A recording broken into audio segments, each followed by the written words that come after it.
already towing in the 216 auto restoration again, and another helicopter with a bucket on it just dipped into the lake.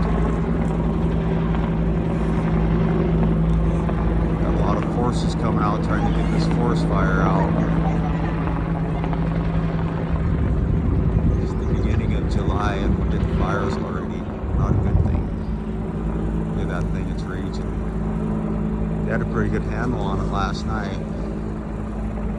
Boy, it's really blowing up today. It's like 97 degrees right now.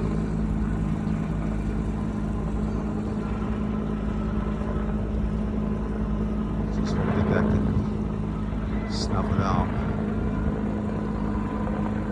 Excellent pilots. Doing an extremely good job. Good luck, fellas.